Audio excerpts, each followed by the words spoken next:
నా హైడ్రేషన్ కోసం I just trust one thing, ఫుల్గా వాటర్ ఉండే కంట్రీ డిలైట్ వల్ల పొలాచి కోకోనట్స్. సో ఇప్పుడే కంట్రీ డిలైట్ యాప్ డౌన్లోడ్ చేసుకొని ఆర్డర్ చేయండి.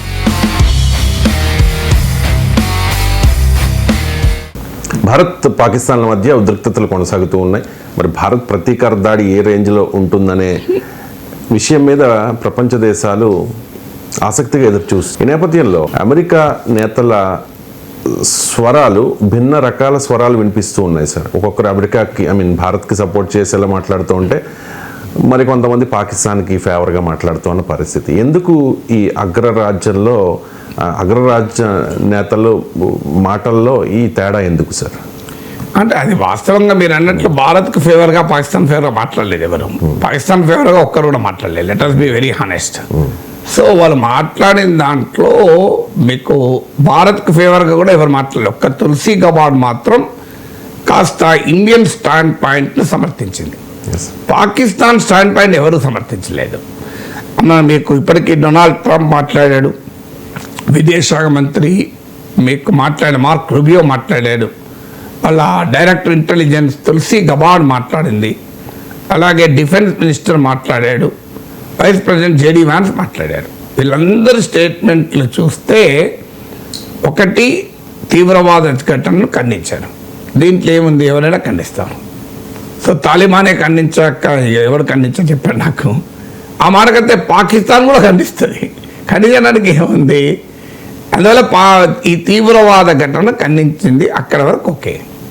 నెక్స్ట్ ఏంటి, తీవ్రవాద ఘటన ఖండిస్తారు, ఆ చర్య కారకుడైన వాడిని ఖండించరు. ఎక్కడ న్యాయమండి? తీవ్రవాద ఘటన ఖండిస్తారు కానీ ఆ చర్య కారకుడైన వాడిని మాత్రం ఖండించం. సో మీరు ఇప్పుడు కోర్టులో విచారణ జరిగింది అనుకోండి, హత్య జరిగితే హత్యను మాత్రం నేరమని ప్రకటిస్తారు. హత్య ఎవరు చేస్తారో వాళ్ళు శిక్ష చేయడం అనుకోండి, కోర్టు అవుతుందా? సో హత్యను ఖండిస్తున్నామని కోర్టు స్టేట్మెంట్ ఇచ్చి జడ్జిమెంట్ ఇచ్చి పంపించింది అనుకోండి, ఈ హత్యను కోర్టు తీవ్రంగా తప్పుపడుతుంది, జీవించే హక్కు రాజ్యాంగం కల్పించే హక్కు, ఇలా ఎవరు హత్యలు చేయకూడదు, అయిపోయి తీర్పు. ఇట్లుంటుంది తీర్పు ఎక్కడన్నా. ఇదంటూ ఈ హత్య పలానోడు చేశాడు కనుక వీరికి జావజ్జీవ ఖైదు లేనివాడికి గురి శిక్ష అని చెప్తుందే చెప్పదా? అమెరికా వైఖరి ఎట్లుంది, ఇక్కడ వరకు క్లోజ్. తీవ్రవాద కన్నా ఖండిస్తున్నాం, అది ఎవరు చేసామో తెలియదు, దానికి ఎవరు బాధ్యత మేము చెప్పాము, ఇది వైఖరి. సో ఇక ఈ వైఖరిలో భాగంగా పాకిస్తాన్కు ఉచిత సలహా, మీరు సహకరించండి, ఈ విచారణతో సహకరించండి పాకిస్తాన్కు అమెరికా నేతల పిలుపు. సహకరించలేదండి, వాడు చేసినోడు వాడే అయితే సహకరిస్తాడా? ఇప్పుడు మన ఇంట్లో దొంగతనం జరిగింది, సో దొంగ దొరికాడు, కోర్టు ముందు దొంగకు జడ్జి నీవు వెళ్ళి ఎవరింట్లోనైతే దొంగతనం చేశావో వారికి తిరిగి సహకరించు, ఆ బోళ్ళు ఆ వస్తువులని చిందరవందరగా పడుని పెట్టరా అంటాడా ఎవడన్నా? నాకు అర్థం కాదు. అది పాకిస్తాన్ భారతదేశంలో తీవ్రవాదాలు జరిపితే సహకరించదేంటి? విచారణకు ఎట్లా సహకరిస్తాడు? దొంగ విచారణ సహకరిస్తాడా? హత్య చేసిన వాడు విచారణకు సహకరిస్తారా ఎక్కడైనా? ఈ కామన్ సెన్స్ అమెరికాకి ఎందుకు ఉండదు? హత్య చేసిన వాడు విచారణ సహకరించండి కోర్టు చెప్తే సహకరిస్తాడా? అది చేసింది హత్య వాడెందుకు సహకరిస్తాడు? దొంగతనం చేసినాడు, నీవు దొంగతనం చేసావు కదా, అందుకే నీవు కేసు విచారణలో సహకరించు అంటే వాడు వచ్చి అవును నేనే దొంగతనం చేసిన అని చెప్తాడా ఎవడన్నా? అసలు పాకిస్తాన్ సహకరించిన నాకు అర్థం కాని అంశం, వాడే చేయించినోడు ఎందుకు సహకరిస్తాడు? సహకరించే గుణం ఎందుకు చేస్తాడు? ఎవరిని తనను తాను శిక్షించుకోవాలని సహకరిస్తాడా? ఈ కామన్ సెన్స్ ఉంటలేదు. చూడండి మీరు అమెరికా వైఖరి సహకరించండి అని. ఇక ఇండియాకి ఏంటి, దీన్ని టెన్షన్ తగ్గించండి, ఉద్రిక్తతలు పెంచకుండా జాగ్రత్త పడండి. భారత్ పాకులకు అమెరికా సూచన కరెక్టే. ఇది అసలు ఉద్రిక్తత ఎందుకు వచ్చింది? What is the reason for that ఉద్రిక్తతకు? ఆ ఉద్రిక్తతలు ఎవరు పెంచుతున్నారు? నిజంగానే పహల్గామ్ దాడి జరగకపోతే ఎవరైనా భారతదేశం దాడికి సిద్ధమయ్యేదా? ఉద్రిక్తతలు పెంచింది పాకిస్తాన్, అనుభవిస్తుంది భారతదేశం. ఈ రెండింటినీ కలిపి మీరు ఉద్రిక్తతలు పెంచకండి అంటారు. ఉద్రిక్తతలు పెంచకండి అని భారత్కు సలహా ఇస్తున్న అమెరికా తీవ్రవాదాన్ని ఎగుమతి చేయండి అని పాకిస్తాన్కి ఎందుకు సలహా ఇవ్వదు? ఈ ప్రశ్నకు ఆన్సర్ ఉండాలి కదా. ఈ ఊగిసలాంటి ఇక డొనాల్డ్ ట్రంప్ అయితే ఆయనకు చరిత్ర తెలియదు, జాగ్రఫీ తెలియదు, కామన్ సెన్స్ అంతకంటే లేదు. ఏమంటాడు, భారత్ పాక్ల మధ్య ఈ కశ్మీర్ అనేది 1500 ఏళ్ళుగా సరిహద్దు సమస్య అట. ఒక president of the United states ఈ ఎగ్జామ్ మన గ్రూప్ 1 ఎగ్జామ్లో ఈ క్వశ్చన్ అడిగితే డొనాల్డ్ ట్రంప్ లాగా రాస్తే సీట్ క్వాలిఫై కూడా కాడు. 1500 years of dispute between India and Pakistan వాళ్ళ బార్డర్ అట.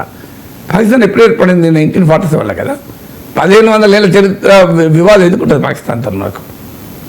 ఈ కామన్ సెన్స్ కూడా లేదు డొనాల్డ్ ట్రంప్. విచిత్రం ఏంటంటే ఇక వాళ్ళ సౌత్ ఏషియా పట్ల అమెరికా ప్రెసిడెంట్కి ఎంత అవగాహన ఉంటుంది అనేది దీన్ని బట్టి అర్థమవుతుంది కదా. మరి ఈ ఊగిసలాటకు నిజంగానే అవసరమా? ఏమంటే Donald Trump, India is my friend, Pakistan is my friend అట. Can you have both the murderer and murder victim be your friends? హత్య చేసిన వాడు నా స్నేహితుడు, హత్య గురైన వాడు నా స్నేహితుడు అంటే ఏమైనా అర్థం ఉందా దాంట్లో? నీ స్నేహితుడు హత్య గురైన వాడు నీ స్నేహితుడు అయితే హత్య చేసిన వాడి మీద కోపం ఉండాలా లేదా? హత్య చేసిన వాడు నీ స్నేహితుడైతే నీకు హత్య గురైన వాడికి నీ స్నేహితుడుగా ఉండే అర్హత నీకుందా? ఇక్కడ 27 మంది ప్రాణాలు కోల్పోయిన భారత్కు నువ్వు స్నేహితుడు అట, 27 మంది ప్రాణాలు తీసిన పాకిస్తాన్ కూడా నీ ఫ్రెండ్ అయినట. మరి నువ్వు మాకేం ఫ్రెండ్ ఎట్లయితే రిలేబుల్గా అంటున్నా నేను. Can United states government B a reliable friend? Pakistan friend, India friend. Correct, Trump చెప్పింది. ఎందుకు అంటే మనకు F-35 యుద్ధ విమానాలు ఇస్తాన్నాడు ఫ్రెండ్ కనుక. పాకిస్తాన్కు F-16 ప్యాకేజ్ ఇచ్చాడు, $393 మిలియన్. ఇండియా అంటే కారణం ఏంటి? India friend, Pakistan friend. కారణం ఏంటంటే భారతదేశం F-35 యుద్ధ విమానాల్లో పాకిస్తాన్ పైన అటాక్ చేస్తే పాకిస్తాన్ F-16 యుద్ధ విమానాలతో దాన్ని ఎదుర్కొంటుంది.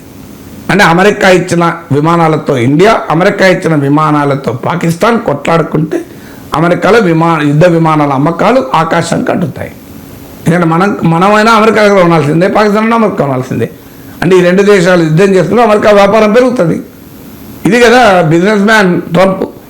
సో అందువల్ల India friend, America Pakistan friend, ఇద్దరు ఫ్రెండ్స్ ఉండే అవకాశమే లేదు. సో ఇది చిత్తుబొత్తు వ్యవహారం, రెండు ఉండదు. చిత్తుబొత్తులు చిత్తను ఉండాలి, బొత్తను ఉండాలి, చిబో ఉండదు. చిబో ఉండదు, చిత్తు బొత్తు రెండే. నేను చిబో అంటే కలవది. You are hair black or white, are you with the Pakistan, are you with India తెలుసుకోండి. Are you with the victim, are you with the perpetrator? నేరం చేసేవాడితో ఉంటావా, నేరానికి బలైన వాడితో ఉంటావా? ఎందుకు మరి 2021 వరకు కనీసం ఆఫ్ఘనిస్తాన్లో అమెరికాకు ఇంట్రెస్ట్ ఉండే, అమెరికా అనుకూల ప్రభుత్వం ఉండే. అప్పుడు పాకిస్తాన్ అవసరం వచ్చింది. ఇప్పుడు పాకిస్తాన్ అవసరం కూడా లేదు కదా. No relevant for Pakistan in American interest. అమెరికాకు వ్యతిరేకంగా చైనా పనిచేస్తుంటే చైనాతో పాకిస్తాన్ మద్దతు ఇస్తూ చైనాకు, రష్యాకు మద్దతు ఇస్తోంది. ఉక్రెయిన్ పైన రష్యా యుద్ధం చేసిన రోజు పాకిస్తాన్ ప్రధానమంత్రి ఎక్కడున్నాడు? క్రెమ్లిన్లో పుటిన్తో చర్చలు జరుపుతున్నాడు. మరి మీకు వ్యతిరేకంగా ఉన్న శక్తులను కలుపుకొని అమెరికా ఒక ఆల్టర్నేట్ అమెరికా మిత్ర దేశాలైన సౌదీ, యుఏఈలకు పోటీగా అమెరికా వ్యతిరేక దేశాలతో కూటమి కడుతున్న పాకిస్తాన్ పట్ల మీకు ఎందుకు ప్రేమ? దీనికి ఆన్సర్ ఉండాలి కదా. భారతదేశం చైనాకు వ్యతిరేకంగా అమెరికా నాయకత్వంలోని క్వాడ్ కూటమిలో భాగస్వామి. జపాన్, ఆస్ట్రేలియా, అమెరికాలతో కలిపి మన మీద చైనాకున్న అతిపెద్ద కోపం అదే. మీరు మాకు వ్యతిరేకంగా అమెరికాతో చేతులు కలుపుతారు, మళ్ళీ మాతో మంచి రిలేషన్ అంటే ఎట్లా సాధ్యపడదు చైనా? సో అమెరికా వ్యతిరేకంగా యాంటీ చైనా కూటమిలో మన భాగస్వామి. అమెరికాతో వ్యూహాత్మక బంధం ఉంది. రెండు లార్జెస్ట్ డెమోక్రసీ, ఓల్డెస్ట్ డెమోక్రసీని ఉపన్యాసాలు ఇస్తాం. మరి ఎందుకని పాకిస్తాన్గా, ఇండియాను ఇండియాగా అమెరికా చూడదు? దీనికి ఆన్సర్ ఏంటంటే అమెరికాకు కానీ వెస్ట్కి కానీ తమకు దెబ్బ తగిలినప్పుడే తీవ్రవాదం. ప్రపంచంలో ఎక్కడైనా అమెరికా ప్రయోజనాలకు పనిచేస్తే వాడు తీవ్రవాది కాదు. అందుకే Taliban, good Taliban, bad Taliban America differentiate చేసి తాలిబాన్లతో ఒప్పందం చేసుకొని ఆఫ్ఘనిస్తాన్ తాలిబాన్లకి అప్పయ్యి వెళ్ళిపోయింది కదా అమెరికా. తనను వ్యతిరేకించే ప్రతి ఒక్కడు తీవ్రవాది. ఇది అమెరికా వైఖరి. వెనిజులా ప్రభుత్వం తన దేశ ప్రజల కొరకు అమెరికా కంపెనీలను పంపించి మా ఆయిల్ ఇండస్ట్రీ మేము జాతీయం చేసుకుంటా అంటే వెనిజులా తీవ్రవాద దేశం. బ్రెజిల్, మెక్సికో, కొలంబియాలో ప్రభుత్వాలు మేము అమెరికా కంపెనీల దోపిడీని ఆపుతామంటే వాళ్ళు తీవ్రవాద దేశాలు. కానీ అమెరికాకు మొత్తం అప్పచెప్పి దోచుకో నాయన అని అమెరికా కంపెనీలకు అప్పచెప్పారనుకోండి, మంచి ఫ్రెండ్. ఇది అమెరికా వైఖరి. అందుకే America has no friends, no foes. America has only clients. India is a client, Pakistan is a client. America state, America సమాజం చాలా గొప్పది. America is a great nation, is a nation of innovation, is a wonderful democracy, దానికేం dispute లేదు. ఇక America is a enterprising nation. కానీ American ప్రభుత్వం యొక్క స్వభావం ఏంటంటే వారికి ఫ్రెండ్స్ ఉండరు, ఫోర్స్ ఉండరు, మిత్రులు ఉండరు, శత్రువులు ఉండరు, కస్టమర్లు మాత్రమే ఉంటారు.